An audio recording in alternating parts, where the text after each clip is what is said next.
नमस्कार दोस्तों, the exam hacker channel में आपका स्वागत है। दोस्तों, जैसा कि हम लोग यूपी पीसीएस 2019 के एथिक्स यानी जीएस 4 के जो क्वेश्चंस हैं उसको हम लोग सॉल्व कर रहे हैं। तो आज के इस वीडियो लेक्चर में हम लोग देख लेते हैं आज का जो प्रश्न है जो सॉल्व करने वाले हैं वो कौन सा है। तो आज का प्रश्न है दोस्तों, effective administration requires dedication towards public service explain करना है। प्रभावी प्रशासन के लिए लोकसभा के प्रति समर्पण आवश्यक होती है, व्याख्या कीजिए। दोस्तों, ये 8 नंबर का क्वेश्चन है। इसको आपको 125 वर्ड में आपको इसको आंसर देना है, 125 वर्ड में। तो देख लेते हैं इसके आंसर कैसे होंगे। इसमें आपसे पूछा है दोस्तों कि dedication towards public service require है किसके लिए? इफेक्टिव एडमिनिस्ट्रेशन के लिए। तो यहाँ पे डेडिकेशन दोस्तों एक ह्यूमन वैल्यूज होती है। जैसे ह्यूमन वैल्यूज में जैसे मान लो ऑनेस्टी होती है, इंटीग्रिटी होती है, डिग्निटी होती है, वैसे डेडिकेशन भी एक ह्यूमन वैल्यूज है। और डेडिकेशन का मतलब होता है कि being committed to task thought and action, यानी कि किसी टास्क या किसी थॉट या किसी एक्शन के प्रति कमिटेड होना ही डेडिकेशन कहलाता है। तो डेडिकेशन इन पब्लिक सर्विस का मतलब है committed to work for public goods even in adverse condition. तो देखो, डेडिकेशन का सिंपल मतलब है किसी काम के प्रति समर्पण ही डेडिकेशन कहलाता है। और डेडिकेशन इन पब्लिक सर्विस का मतलब है पब्लिक गुड्स के लिए, यानी कि जनता की भलाई के लिए आप काम करने में कमिटेड हैं, उसको डेडिकेशन बोलेंगे। इवन इन एडवर्स कंडीशन मतलब यहाँ पे है कि मान लो क्लाइमेटी है या डिजास्टर है या आपके पास फंड नहीं है, पैसे नहीं है, फिर भी आप किसी तरह से पब्लिक गुड्स के लिए आप काम कर रहे हो तो उसको डेडिकेशन बोलेंगे या डेडिकेशन टू पब्लिक सर्विस बोलेंगे। ठीक है, तो एक व्यूज देख लेते हैं यहाँ पे जो पब्लिक सर्विस के बारे में क्या मार्गरेट स्मिथ का क्या कहना है। तो मार्गरेट स्मिथ क्या बोलते हैं, पब्लिक सर्विस क्या होती है? More than doing the job efficiently and honesty, यानी पब्लिक सर्विस में सिर्फ इफ़िशिएंटली एंड ऑनेस्टी से काम करना ही नहीं होता है, इसके अलावा complete dedication toward people and nation public service में इंक्लूडेड होती है। यानी आप किसी काम को इफ़िशिएंट वे से कर रहे हो, ऑनेस्टी वे से कर रहे हो, ये सिर्फ पब्लिक सर्विस नहीं है। पब्लिक सर्विस का मतलब है कि जो आपको काम असाइन किया गया है उसको कंप्लीट डेडिकेशन के साथ कर रहे हो और ऑन टाइम आप उस जॉब को कंप्लीट कर रहे हो और किसके प्रति? पीपल और नेशन के प्रति आप डेडिकेशन हो, तो उसको बोलेंगे पब्लिक सर्विस। इसको एग्जाम्पल के तौर पर आप देख सकते हो। मान लो कहीं पे दंगा हो रही है, यदि पुलिस 1 घंटे बाद पहुंचती है तो क्या मतलब है? कोई मतलब नहीं रह गया। यानी कि आपको डेडिकेशन यदि होगा तो ऑन टाइम आप पहुंचोगे और जो वहाँ पर रिक्वायरमेंट होगी वो आप करोगे, तो उसको बोलेंगे पब्लिक सर्विस या डेडिकेशन टुवर्ड्स पब्लिक सर्विस। अब देखो, इफेक्टिव एडमिनिस्ट्रेशन का क्या मतलब है? इफेक्टिव एडमिनिस्ट्रेशन का मतलब है पब्लिक सर्विस में स्मूथ फ्लो ऑफ इंफॉर्मेशन। जो स्मूथ फ्लो ऑफ इंफॉर्मेशन होंगे कहाँ कहाँ किसके बीच में? जैसे डिफरेंट गवर्नमेंट डिपार्टमेंट हैं उनके बीच और गवर्नमेंट डिपार्टमेंट से पब्लिक के बीच में जो इफ़िशिएंट इन्फॉर्मेशन का फ्लो होंगे, यानी दोनों कनेक्टिविटी कम्युनिकेशन अच्छा होगा, उसको बोलेंगे इफेक्टिव एडमिनिस्ट्रेशन।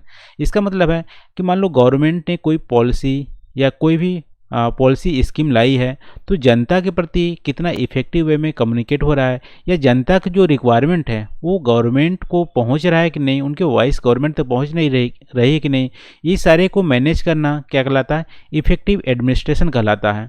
ठीक है, तो पब्लिक सर्विस का काम क्या होता है कि इंडिया में आप देखोगे 2 मेजर काम होता है पब्लिक सर्वेंट का। पहला काम होता है कि performing regular administration. Regular administration मतलब कि जैसे मान लो वहाँ पे लॉ एंड ऑर्डर या जो दैनिक कार्य हैं डिपार्टमेंट का जो काम है वो सब रेगुलर एडमिनिस्ट्रेशन का काम करना और शांत इन्वायरमेंट बनाना। ठीक है, उसके अलावा दूसरा जो काम है सोशल इकोनॉमिक डेवलपमेंट में भागीदारी बनना, नेशन के सोशल इकोनॉमिक डेवलपमेंट में भागीदारी बनना। ये 2 मेजर काम है सिविल सर्वेंट का। ठीक है, तो यहाँ पे आपसे क्वेश्चन पूछा है कि कंप्लीट डेडिकेशन रिक्वायर है इफेक्टिव एडमिनिस्ट्रेशन के लिए। तो यहाँ पे हम लोग देखें डेडिकेशन का क्या मतलब है, डेडिकेशन टू पब्लिक सर्विस का क्या मतलब है और पब्लिक सर्विस का क्या मतलब है ये भी देखें, मार्गरेट स्मिथ का वर्ड, और फिर पब्लिक सर्वेंट क्या क्या काम करते हैं, मेजर 2 रोल है उसको भी हम लोग देखें। तो डेडिकेशन क्यों रिक्वायर्ड है इसको एक्सप्लेन करना है, तो आप कुछ पॉइंट और एडिशन आप कर सकते हैं। उस यहाँ पे देखते हैं क्या क्या हम लोग पॉइंट लिख सकते हैं। तो देखो इंडिया क्या है, बहुत ज़्यादा लार्ज पॉपुलेशन इंडिया में क्या क्या डिजिटल लिटरेसी बहुत ज़्यादा लेकिंग है, उनको डिजिटल लिटरेट है नहीं, बहुत ज़्यादा पता नहीं है कंप्यूटर या सिस्टम के बारे में। तो इस टाइम पे मान लो कोई गवर्नमेंट स्कीम निकालती है या कोई भी रूल्स बनाती है तो पब्लिक को पता ही नहीं चलती है कि ये हमारे राइट हैं, ये मेरे अधिकार थे या नहीं, क्या ड्यूटी थे, ये पता नहीं चलते हैं। तो देखो पब्लिक सर्वेंट का यहाँ पर रोल होगा कि जो उनकी स्कीम है वो पब्लिक तक पहुँचाए या पब्लिक की जो रिक्वायरमेंट है वो गवर्नमेंट तक पहुँचाए। तो ये कम्युनिकेशन जो गैप है दोनों को फिल करना, ये यहाँ पे क्या होंगे, एक डेडिकेशन रिक्वायर होगा। बिना डेडिकेशन के ये सारे काम नहीं हो सकते हैं। ठीक है, तो स्मूथ फ्लो ऑफ इंफॉर्मेशन जो होंगी पब्लिक एंड गवर्नमेंट के बीच में, वो एक डेडिकेटेड जो सिविल सर्वेंट होंगे वही फुलफिल कर पाएगा। फिर देखो दूसरा जो काम है smart solution and dedication needed होता है वेलफेयर ऑफ सोसाइटीज़ के लिए। जैसे मान लो कहीं पे फंड ही नहीं मिलता, लेकिन वहाँ पे मान लो फ्लड आ गया, उतनी फंड नहीं है, तो आपके पास पैसे नहीं है, आपके पास उतना संसाधन नहीं है, तो फ्लड को या कोई डिजास्टर आ गया कैसे मैनेज करोगे। उसके लिए आपको लिए डेडिकेटेड होना पड़ेगा, कम संसाधन में बहुत ज़्यादा काम करने पड़ेंगे। जैसे मान लो एग्जाम्पल तौर पर लिखे तो IAS ऑफिसर एक आर्मस्ट्रांग जो मणिपुर के IAS ऑफिसर थे, वहाँ पे एक रिमोट विलेज था, वहाँ पे रोड की कनेक्टिविटी नहीं थी, बरसात के दिनों में वहाँ पे विलेज में पहुँचना बहुत ही मुश्किल होता था। लेकिन वो जब गए गवर्नमेंट के पास कि मेरे को फंड की ज़रूरत है उस रोड बनाने के लिए, तो गवर्नमेंट ने साफ मना कर दिया कि मेरे पास पैसे नहीं है। तो उन पैसे ना होने के बावजूद विलेजर से हेल्प करके उन्होंने रोड वहाँ पे जो रूरल एरिया था, रिमोट एरिया में था, उसको कनेक्टिविटी प्रदान किया, रोड किया। तो यहाँ पे देखो डेडिकेशन एक है। आपके पास एडवर्स सिचुएशन है, वहाँ पे आपके पास फंड नहीं है, रिसोर्सेज नहीं है, फिर भी आपको काम करना है किसके लिए, पीपल के गुड के लिए, पब्लिक के गुड अच्छाई के लिए, भलाई के लिए। तो यहाँ पे डेडिकेशन आर्मस्ट्रांग ने दिखाया, इसकी वजह से वहाँ पे रोड की कनेक्टिविटी इंस्टॉल हो पाई। तो डेडिकेशन रिक्वायर है यहाँ पे। फिर देखो सोशल और कल्चरल रिलीजियस डाइवर्सिटी बहुत ज़्यादा है इंडिया में, और ये सोशल जो टेंशन है कभी कभी पर उभरती रहती है, कम्युनिटी जो सोशल टेंशन है वो उभरती रहती है। इस बीच में डेडिकेशन जो डेडिकेटेड सिविल सर्वेंट की रिक्वायर होती है, जो इस जो सोशल टेंशन है उसको डिफ्यूज कर ले और लॉन्ग रन में सोशल पीस इस्टेब्लिश करे। देखो मान लो कहीं पे दंगे फसाद हो रहे हैं, तो हो सकता है आपके पास टाइम नहीं या डेडिकेटेड नहीं हो आप, तो आप क्या करोगे, उस दंगा फसाद को रुकवा दोगे।